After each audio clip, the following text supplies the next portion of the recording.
Hey everybody, welcome to the next episode of Bastock and Bachelor's Bullshit Busters. I'm Simon Batchelor, I'm Adam Bastock. and this week me and Adam are going to be discussing landing pages. What are landing pages? Why do you need them? And why is there so much fuss about landing pages? People seem to be banging on about them all the time. Lots of blogs that we read are always telling us to create more landing pages. They're great for SEO, they're great for Google ads, they're great for Facebook ads. So we thought we would try and help you understand a little bit more about what they are. Look through some of the sort of terminology that gets muddled up when we're thinking about landing pages, and then sort of give you some advice on which ones you actually need to make. So, Adam, do you want to give us the landing page perspective from a kind of e-commerce point of view? Yeah, so I think a landing page, or how I would define a landing page, is kind of any page that has a very specific purpose on your site. So, for an e-commerce point of view, that might be a collection such as red t-shirts, or it might be a kind of a blog post such as how do I wear a t-shirt, or it might be a more specific kind of marketing-based landing page such as sign up to the best t-shirt deals. Improvisation doing really well there. The idea being that, from an SEO point of view, you've got the kind of collection that is very specific to what someone is searching for, which, if they search for red t-shirts, they will find your page, hopefully. If they're searching for a question such as how do I wear a t-shirt, they will then find your blog post about it, and then you might be using email sign up to kind of try and gain new customers, and you might be advertising that page, which is a landing page, through Facebook marketing or through Google Ads or similar. So I think landing page can take several different forms in that sense, and at least when I talk about landing page, I kind of mean all of those. Each of those are going to have a different layout and a different structure to them, but ultimately the idea behind it is that each of them are targeted at a very specific user intent, and that you've kind of customized that page for that person, that kind of end user. Yeah, Would you agree with that? Yeah, I'd say it's a very good summary of exactly what they are. I mean, I think the thing with landing pages is that ultimately the landing page is the page on which someone arrives on your website.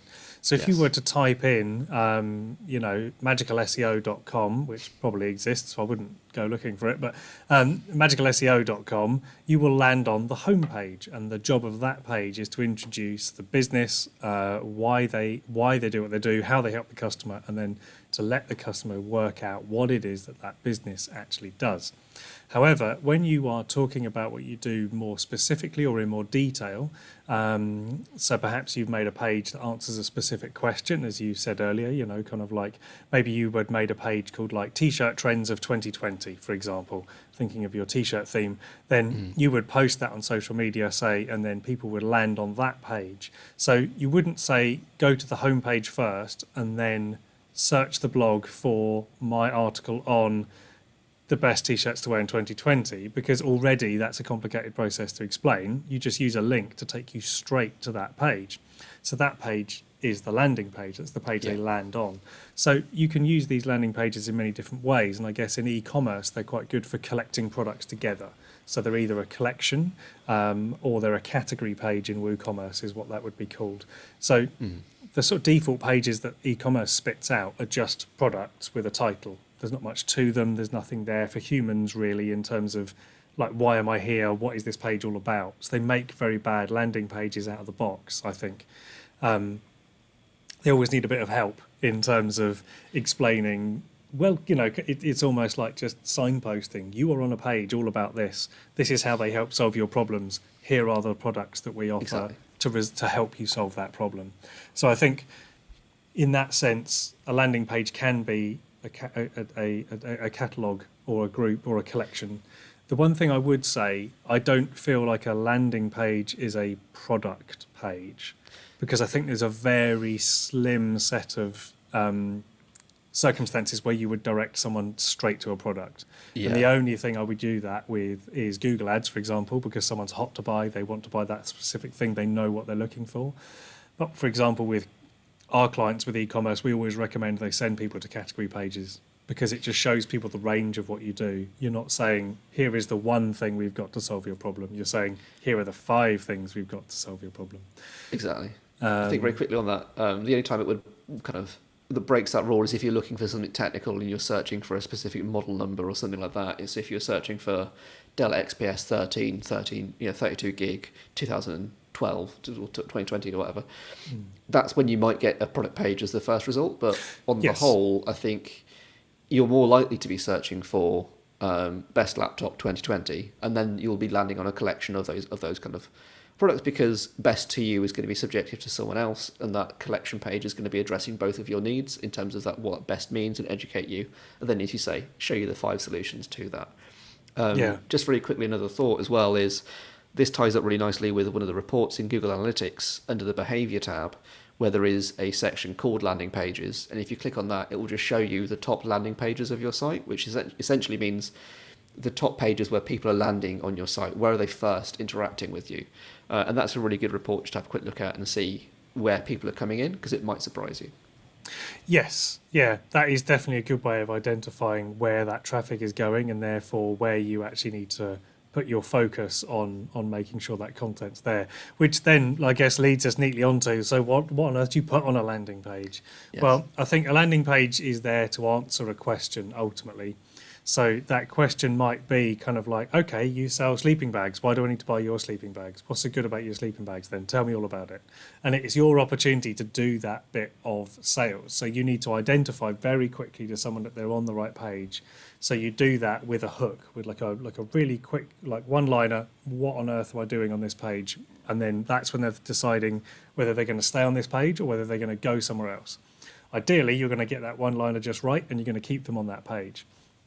And then you want to sort of outline what the problem is that they've got, so they know, okay, you understand the problem I've got. Then you want to talk to them about, okay, how are you going to solve my problems? That's when you want to start to explain why you're going to solve the problem and what you're going to do. Now, if you've got an impulse purchase product, that's probably where you're going to want to put your products. You don't need much more between that, because it's like, if your product's £5-10, that just goes there. If your products are £500-600, you're going to need a bit more of a warm up before you go from title to buy. So I think the landing page really does depend on what you're selling. It depends on what you're looking for the customer to do. So a lot of the websites we build are more lead gen based, so they're sort of professional services based products where they are long considered purchases, and it's more of a relationship sale. So those landing pages are quite long. They're almost like a mini brochure, sort of end to end. And the call to action is something like book a call, get in touch. And it's essentially asking the customer to start a sales conversation, which leads us neatly on to what needs to be on a landing page. Well, essentially the key for a landing page is that right at the top, you need to grab their attention with like a one-liner that basically says, you are here because of this. So it's basically saying, this is what this page is all about. Then underneath that, you need to explain the problem that you're solving. So you need to say, you're having this problem, so that people really know, oh, okay, yeah, they understand the problem. I feel like these people might be able to help. And then straight underneath, that's when you want to say, okay, I can help you solve this problem by doing this, this, this, and this. And then right at the bottom, you need to have that call to action. So that call to action might be something like book a call. It could be something like get in touch. Maybe you fill in a form. Whatever it is, generally with lead gen or sort of more considered purchases, you need to get that commitment at the bottom of the page to do something. So traditionally people would send people off to a contact form, but increasingly we're finding, especially with the sort of professional services market, actually people are just going straight to something like Calendly or Acuity, where it's just like book a call, book in with me, let's have that discovery session, let's have that discovery call. So tools like this are where landing pages can be really powerful, because let's say you offer 3 different services, you can have 3 different pages, and then they can each have a different call to action at the bottom, and you can start to measure which page does best. But I think really the key is that actually your landing pages can have the same structure and probably should follow the same basic structure of, why am I here? How can you help? What do you want me to do? And I think it's really amazing that some people still have landing pages where the call to action is not there. You get to the bottom of the page and it literally stops, and they're expecting you to scroll back to the top and click contact us in the menu, and it's just not, it doesn't work. You need to end with the call to action. So I think this is where as well, going back a couple of videos that we did, the user personas, it's why they're so important as well, to be able to kind of customize that messaging to be really specific to that kind of user. an example from an e-commerce point of view being someone searching for, say, garden paint and someone searching for bathroom paint or face paint are going to be entirely different demographics, and they're going to have entirely different needs. So even on that collection page, it might not be as long as like a kind of service-based landing page, but you're still going to want to address those kind of needs in the collection description or the category description, where you're saying, well, actually, bathroom paint, all of our paint can be used within 2 hours of showering, or you can shower 2 hours after painting because it's quick dry paint. Whereas garden paint, don't use it during rain. You can only use it during pure sunshine in the summer for the 2 hours of the year. So it's really important to understand exactly who's going to be reading this landing page and customizing them for them, and that's what makes them so powerful. And I know for one of my e-commerce clients, I've created several different collections and different kind of organizations of the same product. So the product's the same, but they're all organized in a slightly different way, and the messaging on each collection page is slightly different because it's targeting that user persona and that search intent far more specifically, and that's why the pages rank really well. So don't forget the user. It's the short and long of it. I think that is the key. If you write the page for the user, then you should get more people buying your products. Yeah. The secondary bonus of that is that it will start doing better in SEO if you've written it well. Yeah. And it's not about keyword stuffing. It's not about trying to mention the thing as many times as possible. It's like if you write it for humans, it will start to do better in search over time. And the more specific you can make these landing pages for your audience, the more directly linked to the customer's need you can make that, the better. Yeah. So I wouldn't say just make hundreds of landing pages, because that's just going to dilute the message. They need to be based around a real customer need. So as you said, painting the bathroom and painting the garden fence are two very different needs, but they both need paint products. So they are two really good examples of where a landing page can be. For example, in professional services, you may do coaching and you may do sort of group classes, for example. So on your group classes page, you're going to want to be talking about how it's really good to connect to people and what you get out of it. And to do it, you just sign up and you can get your first session free. Whereas your one-to-one coaching may be, thousands of pounds and is way more considered. And you need to be talking about different, it's a very different need. It's a very different approach that someone's coming to one-to-one. So then you need to explain, this is the kind of people who come to it. This is how I can help. And it's book a call. But those 2 pages help to talk to different people in different ways, depending on where they are. So I guess really in summary, it's the landing page is there to help you initiate that sales conversation. It's there to handle some objections, answer some questions of people reading that product to decide whether it's for them. Because a great sales conversation happens when you've got someone who thinks they want what you have on the other end of the phone. Mm-hmm. An annoying sales conversation is someone who has no idea what you do, and you need to educate them all the way through that process and then try and sell them something. So in terms of time, especially if you're taking phone calls, that page is there to do all of the heavy lifting for you, ideally, so that the people you end up on the phone are basically like, oh, that thing I've just spent a whole page on, that's the thing I'd want.